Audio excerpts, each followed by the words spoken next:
vais vous en raconter une bonne, une de celles que l'on n'écoute pas beaucoup, celle des mercenaires russes en Centrafrique et le résultat qu'ils ont obtenu.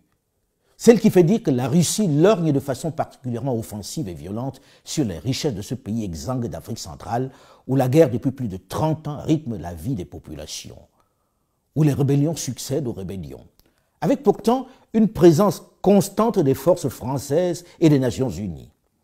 Cette histoire nous éclairera peut-être sur les raisons de l'éventuelle arrivée des Russes dans le chaudron malien. Une histoire qui peut également mieux nous édifier sur les raisons de la perte de terrain par Paris en Afrique. Tenez, le 30 mars 2016, c'est l'investiture de Faustin-Archange Touadéra, qui vient d'être élu président de la République centrafricaine. Présent à la cérémonie, le ministre des Affaires étrangères français.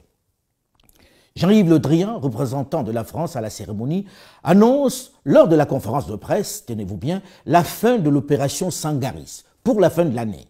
Cette force française qui était sur place pour le maintien de la fragile paix. Le nouveau chef de l'État est surpris. On ne lui en a pas parlé. Il est sidéré. Comment va-t-il faire face aux nombreuses rébellions auxquelles il fait face? En retirant ses troupes, il est évident qu'il ne va pas tenir longtemps. C'est un nouveau coup dur pour le nouveau pouvoir. Surtout qu'en face, la rébellion gagne du terrain. Pour éviter d'être à nouveau balayée par une énième rébellion dans ce territoire où elle se multiplie au gré des intérêts minéraliers, pour essayer de conserver un semblant de paix dans ce territoire exsangue qui bat des records de coups d'État, il se rend à Paris dès le mois suivant, le 24 avril 2016, où il est reçu par le président François Hollande. Il lui demande de maintenir absolument l'opération Sangaris. Sangaris demeurera en Centrafrique, je vous l'assure, et nous ferons en sorte qu'il y ait, pour aider les forces centrafricaines, le soutien indispensable et la présence de nos militaires pour vous accompagner dans la tâche d'encadrement de l'armée centrafricaine qui est essentielle pour assurer la sécurité.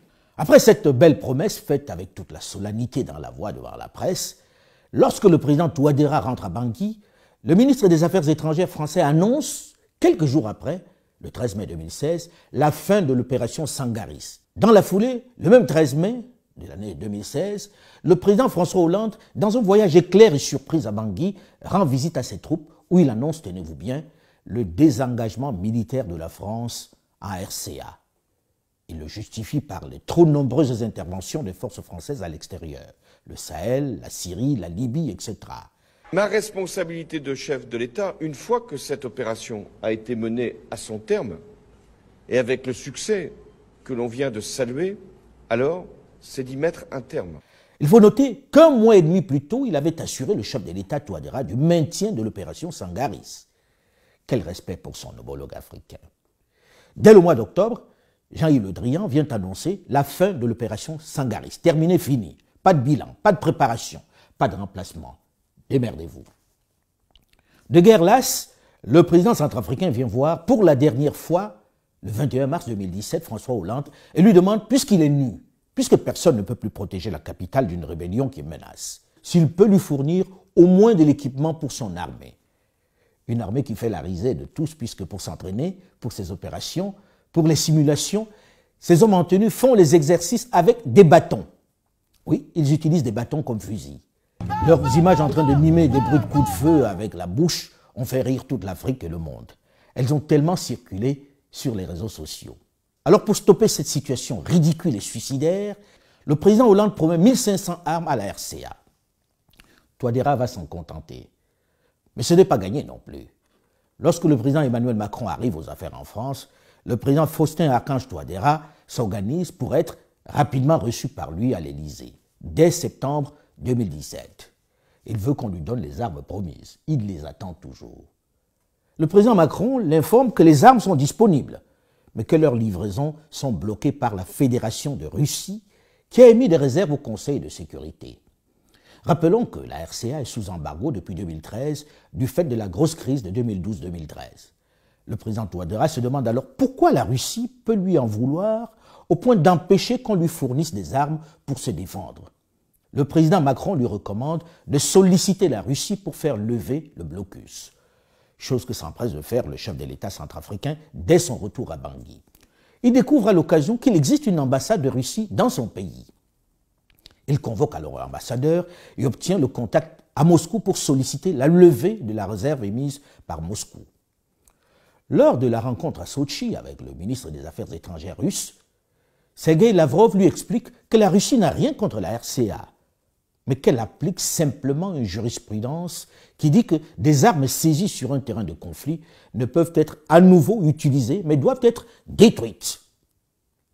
C'est dans l'application de cette jurisprudence que la Russie a émis des réserves. En gros, à cette occasion, le président centrafricain découvre que les 1500 armes que la France voulait lui livrer étaient des armes qui avaient été saisies chez les Chebabs, les islamistes sanguinaires de Somalie.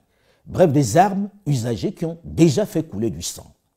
Au lieu de les détruire, on essayait de les refourguer, de les donner aux soldats centrafricains. Voilà pourquoi la Russie a mis son veto. Dans la conversation, Sergueï Lavrov, le ministre des Affaires étrangères russe, lui demande de combien d'armes il s'agit en fait. Il ne savait pas. Touadéra lui dit 1500 armes. Surpris par la faible quantité, par la ridicule quantité des armes, le ministre lui promet de lui en donner autant, 1500. Amusé, il téléphone alors à son président Vladimir Poutine, qui finit même par décider qu'il va lui en donner le double, 3000. Il est neuve. Content de la moisson, le président Touadéra n'imagine pas que le nouveau veto va venir de Paris cette fois-ci, qui estime que la règle veut que pour livrer des armes à une armée, il faut qu'elle soit d'abord formée à leur maniement. Cette fois-ci, c'est Paris qui bloque la livraison des armes à la République centrafricaine au Conseil de sécurité. C'est ainsi que pour lever la réserve, la Russie propose de mettre à disposition des instructeurs russes pour former les soldats centrafricains sur l'utilisation des armes neuves qu'elle met à sa disposition. Des notifications sont adressées dans ce sens au Conseil de sécurité. La Russie va même indiquer la composition des instructeurs. Tout est donc fait et mis à la connaissance des États membres du Conseil de sécurité. À la livraison des armes notifiées, tous les États membres du Conseil de sécurité accrédités à RCA sont présents. La France, les États-Unis, la Chine, la Russie, le Royaume-Uni via la représentation de l'Union européenne. Voilà comment la Russie entre officiellement en République centrafricaine. Sur le terrain, les résultats vont être spectaculaires. Les groupes armés qui paradaient et qui faisaient peur à la MINUSCA et ses 16 000 hommes, à Sangaris et ses 1600 soldats vont être mis en déroute. Ce qui n'avait pu être fait en 8 ans va être obtenu en 4 ans, avec entre autres le soutien de l'armée rwandaise en appui. Bien sûr, cette situation suscite des accusations de violations flagrantes des droits de l'homme, avec des exactions sur les populations. Assurément, il y en a eu. Il y a eu de grosses bavures dans certaines zones de conflit. Les instructeurs russes qui combattaient sur le terrain avec les forces armées centrafricaines n'ont pas toujours fait dans la dentelle. Ils sont brutaux. C'est à déplorer et à dénoncer, mais sur le terrain, il me souvient que ces violences existaient déjà de la part de la rébellion. Comparaison n'est pas raison, c'est vrai. Mais on se souvient aussi des viols, des actes de prostitution et d'abus sexuels sur mineurs dont étaient accusés les soldats de la MINUSCA à Bambari en 2014 et 2016. Scandale dévoilé par Human Rights Watch et de Sangaris aussi à Bangui. L'affaire est d'ailleurs encore pendante devant la justice. C'est vrai que les autorités, les organisations sous-régionales et l'Union africaine doivent être particulièrement vigilantes sur le comportement des soldats ou des mercenaires de Wagner. On ne doit pas les laisser se livrer à des exactions sur les populations, pas de blanc-seing. Ils ne doivent pas jouir d'une quelconque complaisance. Si la presse internationale met surtout en avant les violations des droits de l'homme, mais également et surtout l'arrivée des mercenaires russes dans cette affaire centrafricaine, il faut reconnaître qu'en peu de temps, sans tambour ni trompette, ils ont considérablement fait reculer les rébellions. Mais à Paris, le président centrafricain est devenu un paria, celui qui a fait venir les mercenaires, celui qui est en train de livrer les richesses de la Centrafrique à la Russie. Bizarre. À aucun moment, personne ne rappelle que c'est Paris, c'est le président Macron lui-même qui l'a mis dans les bras de la force Wagner, que l'on présente partout comme des supplétifs qui agissent pour le compte du Kremlin. Si on avait maintenu Sangaris sur place, il n'aurait jamais pensé à faire recours à eux. Si en retirant contre son gré Sangaris, on lui avait donné des armes, il n'aurait jamais eu recours à cette force. La nature a horreur du vide, n'est-ce pas? Le président Touadéra a simplement eu une réaction humaine, patriotique sur ce coup. Son principal souci, sa mission est de sauver son pays des rebelles qui déboulent de partout. c'est d'y ramener une certaine paix. Or, les multiples forces internationales qui se sont succédées ici n'ont pas brillé par leur efficacité. Elles n'ont pas réussi à juguler la violence dont sont victimes les populations centrafricaines depuis des décennies. Quand on est sur le point de se noyer, on accepte même de s'accrocher à la queue du crocodile. En plus, pourquoi un Centrafricain refuserait l'aide des Russes? Ils n'ont aucun contentieux qui les oppose. Ils ne sont pas ennemis. Que les Russes veuillent faire des affaires en Afrique, c'est normal. Et ils ne le cachent d'ailleurs pas. Il y a un très bon potentiel de développement. Cela nous permet d'espérer un accroissement du commerce. Dans 4 ou 5 ans, nous pourrons au minimum doubler le volume de nos échanges commerciaux. Les choses sont claires, non? Il vient pour le business et il ne parle pas d'aide ou d'opérations humanitaires. La Russie avance ses pions depuis plusieurs années sur le continent. Elle gagne des marchés en Afrique, sans tambour ni trompette, sans donner de leçons. Elle vient faire du business. Et la jeunesse préfère cette approche de sincérité. Aux dirigeants et responsables africains d'être suffisamment jaloux des intérêts du peuple, d'être avertis, vigilants, pour ne pas se laisser berner comme cela a été le cas avec l'Europe pendant tant d'années. Mais l'heure est au business, au développement. Et la Russie fait aujourd'hui florès dans toute une série de pays d'Afrique, la Centrafrique et beaucoup d'autres, là où nous hésitons à aller. C'est un danger, ça ? Et bien sûr que c'est un danger, parce que la nature a horreur du vide. Et aujourd'hui, nous sommes en train de nous rétrécir. Enfin, les pays européens, les États-Unis sont en voie de désinfluence en Afrique.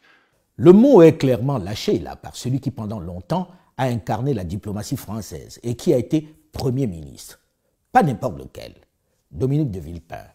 Il s'agit de conserver son influence. Ce qui se joue ici, c'est d'abord une question d'influence. Or, la France, dans ses errements, a perdu de cette énorme influence qu'elle avait dans ce pays francophone. Les anciens territoires de la communauté française. Elle doit d'abord s'en prendre à elle-même au lieu de s'attaquer aux maillons faibles. Que le président Macron, dans le journal du dimanche, parle de Touadéra comme président otage des mercenaires est un peu drôle venant d'un chef d'État français. Parce qu'en Centrafrique, tous les présidents ont toujours été otages de Paris. Celui-ci a seulement ajouté un nouveau maître en raison justement des errements de la diplomatie de Paris. Si les leaders et les dirigeants qui se sont succédés à Bangui n'ont jamais été des flèches, s'ils n'ont pas brillé par leur vision, leur amour du pays, s'ils ont trop souvent été mus par leurs intérêts personnels, s'ils sont pour beaucoup comptables de cette situation désastreuse, il faut dans le même temps dire que Paris n'est pas exempt de tout reproche dans l'enfer, dans le chaos qu'est la Centrafrique. Assurément, non.